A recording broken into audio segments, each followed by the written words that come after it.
berawal dari rasa, berakhir pada sebuah asa. Membuka mata untuk melihat yang ada, membuka telinga untuk mendengar yang berbeda, dan membuka hati untuk melihat lebih jauh bahwa ternyata bumi bukan hanya soal bulat dan panjang, lebar dan besar, tapi bumi juga punya banyak kekayaan, tersimpan di dasar laut, bahkan melambung melewati awan. Perlu dilihat, dibuka, dan dibagikan demi kedamaian dan kesejahteraan bagi semua ciptaan.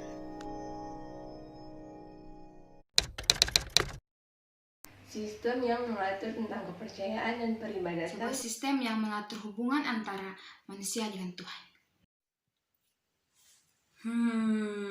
Tak salah apa yang mereka katakan, tapi cobalah lihat yang berbeda. Kalau agama dari pola pikir barat lebih kepada sebuah sistem, maka agama dari teman-teman agama timur adalah keseharian hidup. Karena agama adalah keseharian hidup, maka agama adalah sebuah proses. Dan proses itu dinamis. Dan karena dia dinamis, dia sangat kontekstual. Ya, agama mereka adalah hidup mereka, baik tindakan, tutur kata, pola pikir, semua merepresentasikan agama mereka. Lihat saja para penghayat Marapu.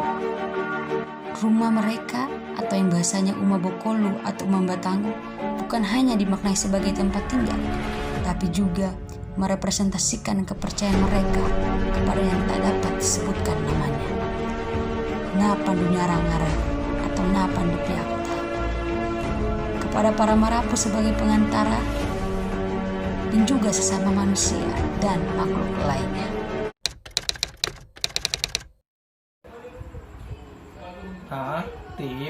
Timur, Timur. Papua, Maluku. Eits, jangan salah. Timur bukan hanya soal Maluku, Papua dan juga Timur.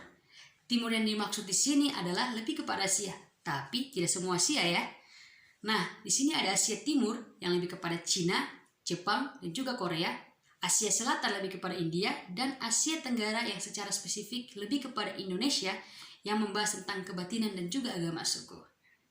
Nah, untuk peradaban Timur sendiri terdapat dua poros, yaitu Cina dan juga India. Sehingga dua negara ini memiliki pengaruh yang sangat besar dalam peradaban Timur. Nah, berikut esensi dari peradaban Timur. Pengalaman langsung berbeda dengan Barat yang lebih menekankan kepada rasio. Teman-teman Timur lebih menekankan kepada pengalaman langsung, sehingga bisa kita lihat bahwa pemahaman tentang agama di atas lebih kepada kehidupan sehari-hari. Nah, karena orientasi peradaban timur lebih membicarakan kehidupan sehari-hari, maka sangat sulit membedakan antara filsafat timur dan agama-agama timur. Karena pada dasarnya, agama dan filsafat timur sama-sama membicarakan kehidupan sehari-hari atau jalan hidup. Rasio bukanlah yang utama. Karena rasio bukan yang utama, maka manusia bukanlah satu-satunya ciptaan yang paling mulia. Semua ciptaan memiliki nilai yang sama. Semua ciptaan memiliki esensi yang ilahi. Jadi baik manusia, hewan, bahkan tumbuhan dan ciptaan yang lainnya sama-sama memiliki esensi yang ilahi. Untuk manusia sendiri, bagi teman-teman Timur, manusia yang ideal adalah bukan manusia yang menghasilkan karya seperti pola pikir Barat, tetapi manusia yang ideal adalah manusia yang menikmati hidup dan bisa melepaskan diri dari segala rupa.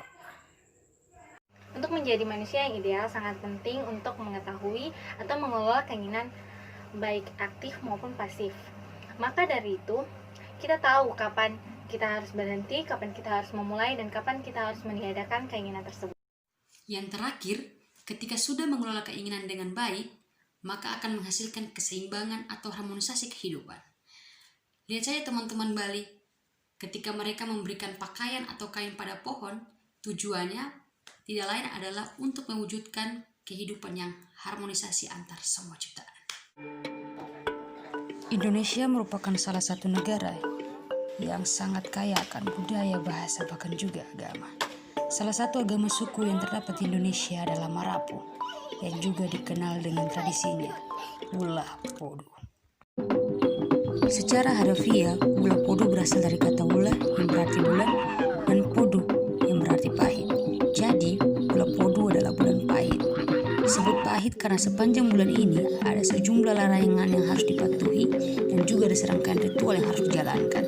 Karena itu, selain memiliki makna bulan pahit, ula podu juga memiliki makna sebagai bulan suci. Untuk tradisi ula podu sendiri memiliki 3 rangkaian besar. Yang pertama, sebelum ula podu. Yang kedua adalah tradisi ula podu itu sendiri. Dan yang ketiga adalah setelah ula podu. Sebelum ula podu banyak sekali tradisi dipersiapkan yang biasa disebut dengan kalula. Dan untuk setelah ula podu atau acara puncaknya disebut sebagai kalangolado.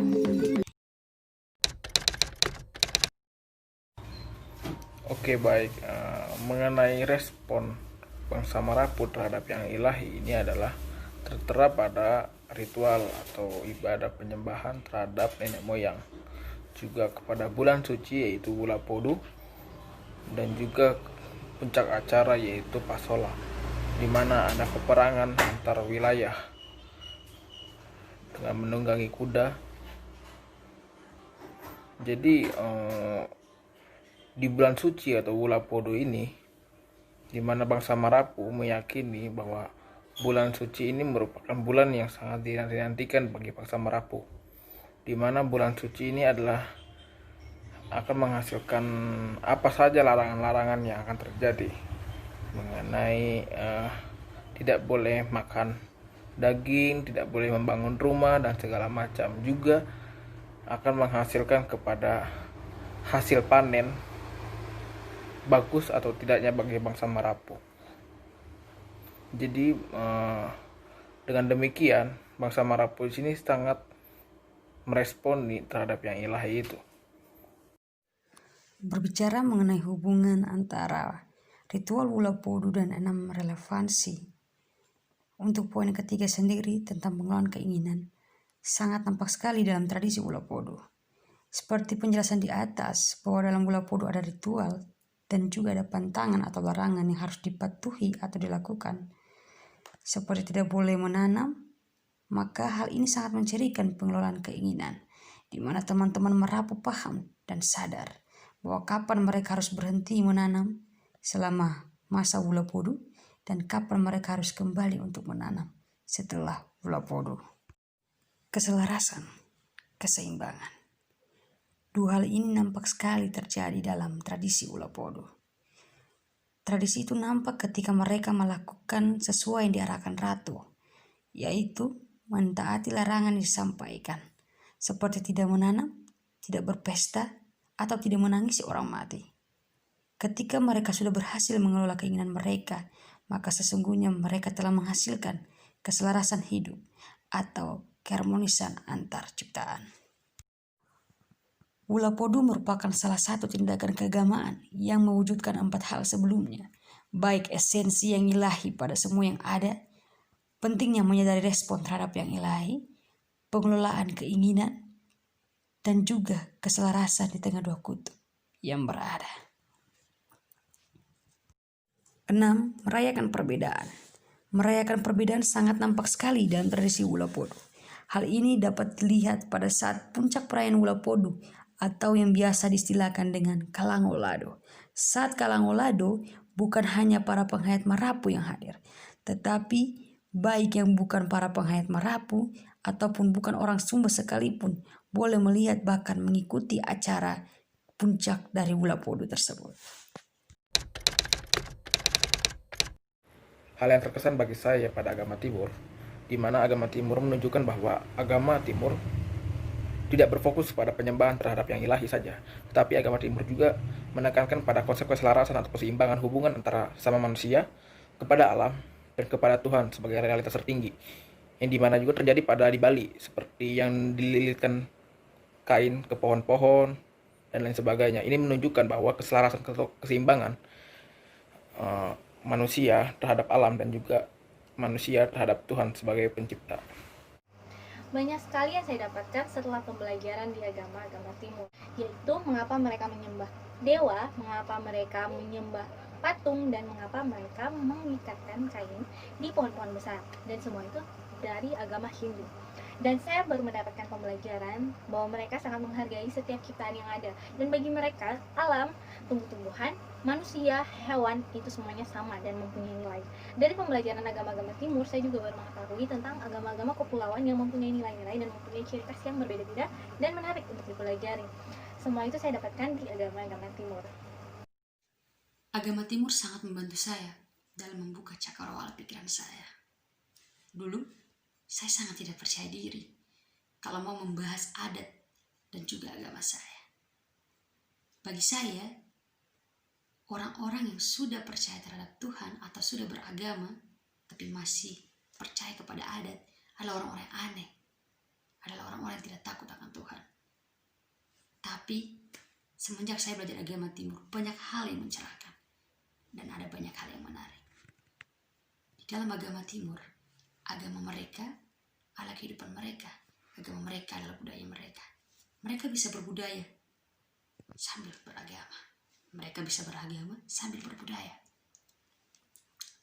Lewat agama timur saya sadar bahwa ternyata dunia itu luas dan masih banyak hal yang harus saya pelajari tanpa harus menyalahkan pikiran dari orang lain. Agama timur membuat saya sadar bahwa saya kehilangan identitas saya. Terlalu terpaku dengan pola pikir barat membuat saya lupa siapa saya dan dari mana saya berasal.